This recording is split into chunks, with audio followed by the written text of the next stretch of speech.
وقواتنا كلها في الضفة الشرقية في حالة عدم توازن كبير بسبب رفض القيادة السياسية المصرية المناورة بالقوات.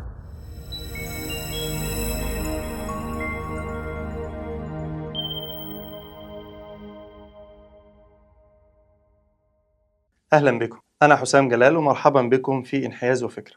اتكلمنا الحلقة اللي فاتت عن الهجوم المضاد الإسرائيلي والضغط اللي قام به الرئيس السادات على القيادة العسكرية لتطوير الهجوم بدعوى تخفيف الضغط عن سوريا. في الحقيقة المخطط العسكري المصري وهو بيحط خطة حرب أكتوبر كنا حاطين في الحسبان إن لما هنقوم بالعبور إن وارد إسرائيل تفكر في العبور إلى الضفة الغربية. ونما إلى علمنا إن في خطة إسرائيلية اسمها الغزالة للعبور إلى الضفة الغربية في حالة عبور القوات المصرية. وتحسبا لده قمنا بوضع فرقتين مدرعتين، هما الفرقة 21 في ظهر الجيش الثاني والفرقة الرابعة في ظهر الجيش الثالث لحماية وإفساد أي محاولة إسرائيلية للعبور والالتفاف. ورشحنا 3 أماكن مرشحة أن إسرائيل تعبر منها، أولهم الدفرسوار اللي تمت منها الثغرة بالفعل، وتاني مكان كان الفردان في القطاع الشمالي، ومنطقة الشط في القطاع الجنوبي. الفرقتين المدرعتين دول مش هيقوموا بالعبور، بل هيفضلوا موجودين في ظهر الجيش الثاني والجيش الثالث. اللطيف إن شارون من بداية الحرب وهو عايز يقوم بالعبور إلى الضفة الغربية، والقيادة الإسرائيلية بتمنعه من ده، لأن وجهة نظرها إن الفرقة 21 والفرقة الرابعة كده هيعملوه بطاطس محمرة لو فكر يعبر بقواته إلى الضفة الغربية. يعني إحنا عارفين الخطة الإسرائيلية واخدين احتياطاتنا، وهم عاملين الخطة وعايزين ينفذوها. طب إيه اللي جد؟ اللي جد هو تدخل الرئيس السادات في الخطة العسكرية بإجباره القيادة العسكرية الممثلة في الفريق الشاذلي واللواء سعد مأمون قائد الجيش الثاني واللواء عبد المنعم واصل قائد الجيش الثالث عن طريق المشير أحمد إسماعيل بضرورة تطوير الهجوم. القرار تم اتخاذه يوم 12 مساء، وللمصادفة اللي أنا لا أؤمن بها يوم 13 صباحا تقوم الطيارة الأمريكية لوكهيد اس ار 71 اللي هي طائرة التجسس اللي اتكلمنا عنها في الحلقة الأولى باختراق الأجواء المصرية وتصوير الجبهة بالكامل. الدلتا كل مصر صورتها ورجعت إلى مطاراتها في أوروبا. يوم 13 هو اليوم اللي بدأ تحرك الفرقة 21 والفرقة الرابعة إلى الجبهة علشان نقوم بتطوير الهجوم يوم 14. بالتالي نما إلى علم إسرائيل بقت متأكدة خلاص إن احنا هنقوم بتطوير الهجوم، وإن الضفة الغربية أو ظهر الجيش الثاني والجيش الثالث بقى فاضي. الطيارة الأمريكية كانت بتطير 3 أضعاف سرعة الصوت وعلى ارتفاع 25 كيلو، فالدفاعات الجوية المصرية ما قدرتش تتعرض ليها وصورت الجبهة بالكامل وعادت إلى مطارها في أوروبا. ويوم 14 صباحا قمنا بتطوير الهجوم بدون أي غطاء جوي للقوات على 4 محاور. المحور الأول محور البلوزة في الشمال، محور الطاسة في القطاع الأوسط في اتجاه ممر الجدي واتجاه ممر متل. تم الهجوم باستخدام 400 دبابة في مواجهة 1000 دبابة إسرائيلية بدون أي غطاء جوي. للأسف الهجوم فشل تماما كما كان القواد العسكريين متوقعين، وتم تدمير عدد كبير من الدبابات المصرية يقترب من حوالي 220 دبابة. على الرغم العدد الكبير من الدبابات اللي تم تدميره في هذه المعركة، لكن تظل خسائر إسرائيل حتى هذه اللحظة أكبر بكتير من الخسائر المصرية. وبكده تكون إسرائيل أحرزت الهدف الأول في حرب أكتوبر، أو نقدر نقول أحرزنا هدف ذاتي في أنفسنا، لأن قمنا بتنفيذ شيء لم يكن في الخطة ونعلم بفشله مسبقا. الجسر الجوي الأمريكي، كنا قلنا إن من يوم 10 أكتوبر بدأ الجسر الجوي الأمريكي بشكل غير رسمي، ومن يوم 13 بدأ بشكل رسمي. الجسر الجوي الأمريكي يسمى بعملية عشب النيكل أو نيكل جراس أوبريشن، دي التسمية الأمريكية، اللي كان تلبية لنداء جولدا مائير أنقذوا إسرائيل، فرد عليها الرئيس الأمريكي نيكسون جملته الشهيرة: ارسلوا كل شيء يستطيع الطيران إلى إسرائيل. من خلال الجسر الجوي الأمريكي أمريكا أرسلت لإسرائيل تعويض لكل الأسلحة اللي كانت بتخسرها في الحرب من دبابات وطيارات، إنها أرسلت ليها أسلحة لم تستخدمها أمريكا من قبل، أسلحة قنابل تلفزيونية وأسلحة مضادة للدبابات تاو كانت غير مستخدمة في الجيش الأمريكي حتى الآن، وقنابل اسمها سمارت. بل إن أمريكا نقدر نقول إنها فتحت مصنع دبابات في سيناء، لأن هنكتشف بنهاية حرب أكتوبر إن إسرائيل مع الجسر الجوي الأمريكي بقى عندها دبابات أكتر من الدبابات اللي بدأت بها الحرب. يعني الدبابات الإسرائيلية رغم خسائر إسرائيل بنهاية حرب أكتوبر كانت أكتر من اللي بدأت إسرائيل به الحرب. ويلخص ما قام به الجسر الجوي الأمريكي ما قاله رئيس الأركان الإسرائيلي ديفيد بن العازر لما قال إن في مذكراته إن أمريكا وافقت على إرسال قنابل وأنظمة تشويش وصواريخ وطائرات وقنابل لم تستخدمها أمريكا من قبل وأسلحة معدة للاستخدام مباشرة في المعركة. ننتقل إلى الثغرة ويوم 15 و 16 أكتوبر. يوم 15 أكتوبر الطيارة الأمريكية لوكيد السار جت مرة تانية صورت كل الجمهورية من أول وجه بحري للبحر الأحمر لوجه إبلي، وصورت كل الجبهة مباشرة للتأكد من خلو الضفة الغربية من الدبابات الخاصة بالفرقة 21 والفرقة الرابعة. في يوم 25 تأكدوا تماما من خلو المنطقة إلا من لواء مدرع واحد. في نفس اليوم يوم 15 بدأت إسرائيل في تنفيذ الخطة، واللي كانت تتلخص خطة الثغرة في الآتي: إنها تقوم فرقة شارون بالهجوم على الجانب الأيمن أو الجنوبي من الجيش الثاني اللي موجودة فيه الفرقة 16 مشاة، لمحاولة طي جانب الجيش بحيث أن يفتحوا ثغرة أو ممر صحراوي عرضه من 5 إلى 6 كيلو عند جنوب الجيش الثاني في منطقة الدفرسوار تحديدا، علشان يقدروا يعبروا منه ويعملوا راس كوبري تقوم فرقة بيرن بالعبور عليه، وبعد كده تقوم فرقة شارون وفرقة بيرن إما باحتلال الإسماعيلية شمالا وحصار الجيش الثاني من الخلف، أو احتلال السويس جنوبا وحصار الجيش الثالث. مع هجوم فرقة شارون على الفرقة 16 مشاة اللي كانت بقيادة العميد عبد رب النبي حافظ، بدأت معركة تقاطع الطرق. في طريقين بيودوا من وسط سيناء حتى الدفرسوار، هما طرطور وأكافيش.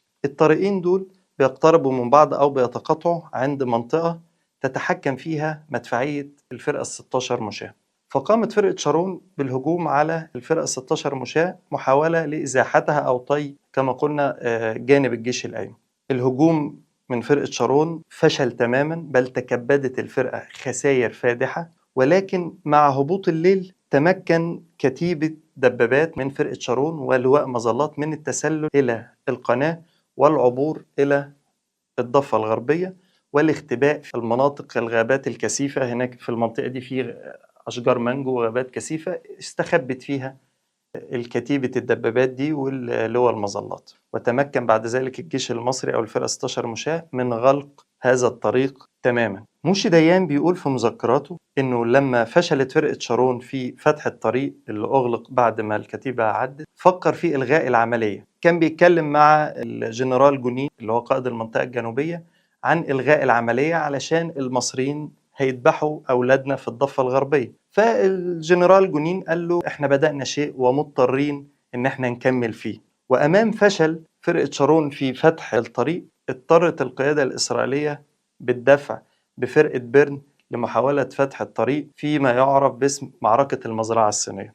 المزرعة الصينية هي منطقة أو هي قرية الجلاء، منطقة قرية الجلاء عرفت أو إسرائيل أطلقت عليها المزرعة الصينية لأنهم لقوا كتابات أشبه بالكتابات الصينية، هي في الحقيقة كتابات يابانية، فسموها منطقة المزرعة الصينية. قامت فرقة بيرن بمحاولة فتح الطريق عند تقاطع الطرق والمزرعة الصينية، وهجمت الفرقة 16 مشاة أيضا المنهكة من قتال الأمس، ولكنها فشلت أيضا، وكانت معركة بطولية للكتيبة 16 مشاة في الفرقة 16 مشاة. الكتيبة 16 مشاة كانت بقيادة المشير محمد حسين طنطاوي، هو كان مقدم في وقتها. والقوات المهاجمة من فرقة بيرن على فكرة كان فيها تضم إيهود باراك اللي أصبح رئيس وزراء إسرائيل في المرحلة اللاحقة. فشل الهجوم تماما، واضطرت إسرائيل أمام فشل فرقة بيرن في فتح الطريق إلى استدعاء لواء مظلات محمول بالطيران من جنوب سيناء لمحاولة فتح الطريق مرة أخرى. ولكن زي ما بيقول المثل المصري: جبتك يا عبد المعين تعني، لقيتك يا عبد المعين عايز تتعان. فاللواء المظلات الإسرائيلي تم إبادة جزء كبير منه من قبل الفرقة 16 مشاة، بل إن لواء المظلات بقى محتاج حد أو قوات إسرائيلية يعني تنقذه من براسن الفرقة 16 مشاة.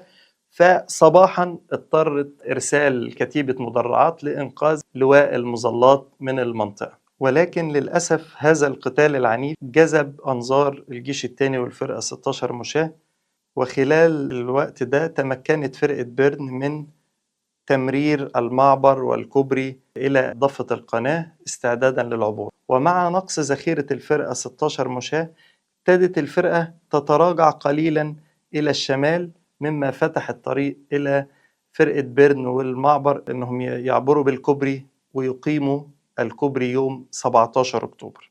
موشي ديان في مذكراته بيقول عن خسائر فرقة شارون في هذه المعركة: لقد قتل جميع قادة السرايا الأصليون، وتم قتل القادة الاحتياطيون، والقادة الحاليون هم الصف الثالث من القيادة الإسرائيلية في فرقة شارون التي منيت بخسائر فادحة. وعلى الضفة الغربية كنا قلنا إن في كتيبة دبابات ولواء مظلات إسرائيلي عبروا، ففي يوم 16 صباحا كانوا استخبوا في منطقة الأشجار وابتدوا يطلعوا سرية دبابات سرايا مختلفة لمهاجمة صواريخ سام في الدفاع الجوي، لرغبتهم في عمل فجوة أو ثغرة في السماء إن تقدر من خلالها الطائرات الإسرائيلية إن هي تهاجم القوات المصرية، لأنها من بداية الحرب لم تستطع الاقتراب من القناة حوالي 15 كيلو. في اللحظة دي تعرف القيادة المصرية بخطورة الموقف، وإن في قوات إسرائيلية تقدر بسرايا دبابات، في الأول مش عارفين إنها كتيبة يعني حوالي 30 دبابة، بتهاجم قوات الدفاع الجوي. الفريق الشاذلي كان شايف إن الموضوع خطير وابتدى يستعد وجهز خطة للقضاء على الثغرة صباح يوم 17. الرئيس السادات في اجتماع مع القيادة العسكرية رفض خطة الشاذلي، لأن الشاذلي عايز يسحب قوات علشان يهاجم بيها القوات في الغرب، وهو بيرفض فكرة سحب القوات. والفريق الشاذلي شايف إن دي حاجة عادية جدا في الحرب اسمها مناورة بالقوات، وإن القوات المصرية الكبيرة في شرق القناة مش بتقوم بأي أعمال عسكرية دلوقتي، فأستغلها في القضاء على الثغرة. للأسف الرئيس السادات رفض الخطة وقرر أن عملية ضرب الثغرة تتم كما اقترح المشير أحمد إسماعيل من الشرق وليس من الغرب كما اقترح الفريق الشاذلي. كده بقى عندنا خطتين مقترح تنفيذهم يوم 17 أكتوبر صباحا للقضاء على الثغرة. خطة الفريق الشاذلي الخطة السليمة التي تتوافق مع العلم العسكري، وكانت تتلخص في 2 لواء مدرع اللي هم اللواء 25 مدرع واللواء الرابع من الجيش الثالث مساء يوم 16، والقيام بضربة مركزة على منطقة الثغرة مع اللواء مشاة موجود في غرب القناة، وقيام الفرقة 21 بالضرب لسد الثغرة من الضفة الشرقية للقناة. خطة الفريق الشاذلي سليمة لأن قواتنا هتتحرك تحت مظلة صواريخ الدفاع الجوي وغير معرضة للقوات الجوية الإسرائيلية. اعترض الرئيس السادات على سحب القوات، والخطة اللي هتتنفذ إن احنا بدل ما القوات هتعدي الغرب هتضرب من الشرق، فهيتحرك اللواء 25 مدرع في منطقة محاذاة البحيرات المرة خارج الدفاع الجوي ليلتقي مع الفرقة 21 اللي هتضرب من الشمال لسد الثغرة مع توجيه ضربة ثانوية من الضفة الغربية. للأسف مشير أحمد إسماعيل تم تنفيذ هذه الخطة فشلت تماما، تدمير اللواء 25 مدرع لأنه تحرك خارج نطاق صواريخ الدفاع الجوي استفردت به القوات الجوية الإسرائيلية مع الكمين المعد مسبقا من القوات الإسرائيلية المدرعة، وضاعت على مصر فرصة تصفية الثغرة. هو أنسب يوم كان لتصفية الثغرة يوم 17 أكتوبر. ننتقل إلى يوم 18 و 19 أكتوبر. مع فشل خطة مشير أحمد إسماعيل والسادات لتصفية الثغرة، استمر تدفق القوات الإسرائيلية إلى الضفة الغربية. بحلول صباح يوم 18 أكتوبر إسرائيل بقى عندها 3 ألوية مدرعة ولواء مشاة، بل إن بنهاية اليوم أصبح لديها 5 ألوية مدرعة ولواء مشاة مقسمين إلى فرقتين: فرقة شارون 2 لواء مدرع ولواء مشاة، وفرقة بيرن 3 ألوية مدرعة. اتجهت فرقة شارون شمالا في اتجاه الإسماعيلية لمحاولة احتلال الإسماعيلية، ولكن فشلت تماما قدام كتيبتين صاعقة ولواء مظلات مصري، لأن احنا قلنا أن الضفة الغربية أصبحت شبه خالية من القوات المدرعة المصرية، وأصبح في عدم توازن كبير في القوات. وبمساعدة مدفعية الجيش الثاني بقيادة العميد عبد الحليم أبو غزالة إيقاف تقدم فرقة شارون، وتم تحقيق خسائر فادحة في هذه الفرقة، لدرجة أن حييم هرتزوغ هو كان رئيس إسرائيل ومؤرخ إسرائيلي ذكر في كتابه The War of Atonement أو حرب الفداء إن مدفعية الجيش المصري تسببت في خسائر فادحة في يوم واحد تقدر ب41 قتيل ومئات الجرحى الإسرائيليين نتيجة الضرب الدقيق للكوبري الإسرائيلي في الثغرة. وفي يوم 19 أكتوبر عبرت فرقة تالتة إسرائيلية مدرعة، وبكده إسرائيل بقى ليها 3 فرق مدرعة في الضفة الغربية. ممكن حد هنا يسأل سؤال ويقول هي الفرقة التالتة الإسرائيلية مش كان اسمها فرقة مندلر؟ ده حقيقي، هي اسمها فرقة مندلر، بس مندلر ذهب إلى الجحيم بدانة مدفع من مدفعية الجيش الثالث، فتم تعيين الجنرال ماجن مكانه، وعبرت إلى الضفة الغربية الفرقة المدرعة. بس طب في سؤال تاني ممكن يتوارد إلى الذهن، هو مش إسرائيل كان ليها 3 فرق مدرعة في الضفة الشرقية؟ يعني إسرائيل عدت بكل القوات في الضفة الغربية والضفة الشرقية بقت فاضية؟ ده سؤال جميل، لأن زي ما قلنا من شوية إن أمريكا فتحت مصنع دبابات لإسرائيل، فاللي حصل إن إسرائيل بقى عندها عدد من الدبابات أكتر من اللي بدأت بيه الحرب، فتم تشكيل فرقة مدرعة رابعة من الجسر الجوي الأمريكي بأطقمها، ويقال أطقم مرتزقة، وقيل كلام كثير إنهم يهود أمريكان بالإضافة للإسرائيليين. فتم تشكيل فرقة مدرعة رابعة هي اسمها فرقة ساسون. الفرقة دي هي اللي بقت موجودة قدام الجيش الثاني والجيش الثالث في الشرق، وعبرت ال3 فرق التانيين اللي هم مندلر اللي كلهم دلوقتي بقوا في الضفة الغربية، وقواتنا كلها في الضفة الشرقية في حالة عدم توازن كبير بسبب رفض القيادة السياسية المصرية المناورة بالقوات. وفي يوم 20 أكتوبر اجتمع رئيس السادات مع القيادة العسكرية لمناقشة الموقف، واقترح الفريق الشاذلي 4 ألوية مدرعة من فرق المشاة المصرية الموجودة في الشرق، وده طبقا لوجهة نظر الفريق الشاذلي مش هيأثر عليهم، لأن الفرق المشاة المصرية معدة كل فرقة لمواجهة 3 ألوية مدرعة كما سبقنا أن قلنا. الألوية المدرعة دي إضافية عليها، فاقترح سحبها لإعادة التوازن ومواجهة الفرق الإسرائيلية. تم رفض اقتراحه، وبالتالي بقت الضفة الغربية 3 فرق مدرعة إسرائيلية في مواجهة كتائب الصاعقة والمظلات، وبالنسبة جنوبا اتجهت فرقة بيرن وماجن في مواجهتها لواء مدرع مصري. توقف تقدم فرقة شارون شمالا ببسالة وتضحيات كتائب الصاعقة والمظلات، ولكن جنوبا كانت الموضوع أخطر، لأن فرقة بيرن وفرقة ماجن في أراضي تسمح بمعارك الدبابات في مواجهة لواء مدرع واحد هو لواء العميد قبيل.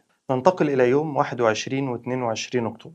لم تستطع إسرائيل خلال هذه الفترة أن تكتسب أي أراضي جديدة، توقف تقدمها شمالا أمام كتائب الصاعقة والمظلات، وتقدمها جنوبا لم تكن تكسب أراضي جديدة أمام اللواء المدرع بقيادة العميد قبيل. وصباح يوم 22 صدر قرار من مجلس الأمن بوقف إطلاق النار، قرار رقم 338، وافقت عليه مصر وافقت عليه إسرائيل، ولكن إسرائيل لم تلتزم به، بل إنها دفعت بقوات جديدة، إن هي شايفة إن الوضع الحالي في يوم 22 مش في صالحها. لها قوات كبيرة في مساحة صغيرة من الأرض، خط إمداد صغير وضيق، قوات المصرية في حالة جيدة جدا في الشرق وفي الغرب، مفيش أي خطورة.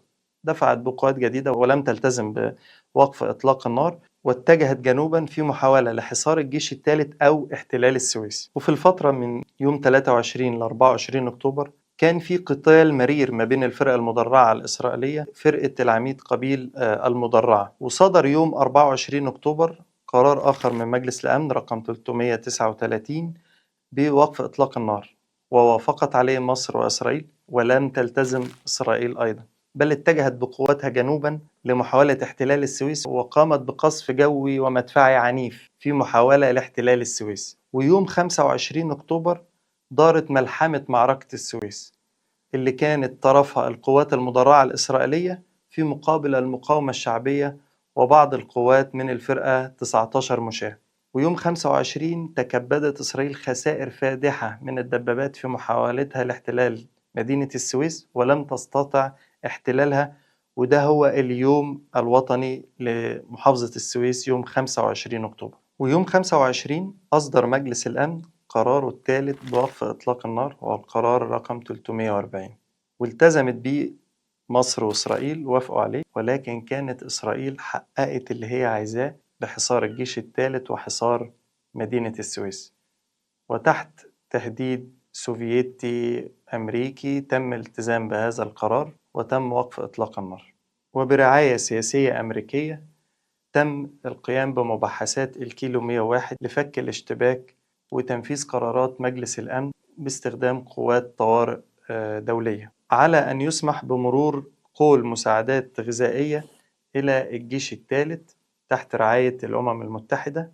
انتهت الحرب وقواتنا في شرق القناة في مواقف قوية جدا. في الغرب إسرائيل تمكنت من حصار الجيش الثالث، فشلت في احتلال السويس أو احتلال الإسماعيلية. لها قوات كبيرة في الضفة الغربية على قطعة صغيرة من الأرض، محاصرة من جميع الجهات إما بقوات مصرية أو موانع طبيعية. طريق الإمداد الخاص بالقوات الإسرائيلية طريق صغير جدا اللي هي الثغرة، معرض ومهدد بالكسر. إسرائيل أصبحت مضطرة لتعبئة قواتها لفترة طويلة، حتى لو انتهت الحرب فلم يتوقف القتال، وبكده تكون حرب أكتوبر انتهت. والنتيجة دلوقتي 3-2. 3 أهداف إحنا أحرزناهم: هو عبور قناة السويس، تحطيم خط بارليف، كسر الهجوم المضاد الإسرائيلي. وهدفين نقدر نقول هما أهداف عكسية أحرزناهم في أنفسنا. هما أول هدف هو تطوير الهجوم، والهدف الثاني هو الثغرة. وتم إنهاء حصار السويس 14 نوفمبر 73، وتم التوقيع على اتفاقية فك الاشتباك في يناير 74. وقامت إسرائيل بالانسحاب من الثغرة بقواتها إلى غرب القناة. انتهت حرب أكتوبر اللي كنا بنحارب فيها بأسلحة دفاعية، خطة هجومية. انتهت حرب أكتوبر وكان بالإمكان أفضل مما كان. انتهت حرب أكتوبر التي حققنا فيها نتائج باهرة عندما التزمنا بالخطة وتم إسناد الأمر إلى أهله. انتهت حرب أكتوبر وتعلمنا درس في تدخل القيادة السياسية في الأعمال العسكرية، واللي أدى إلى كثير من الأخطاء.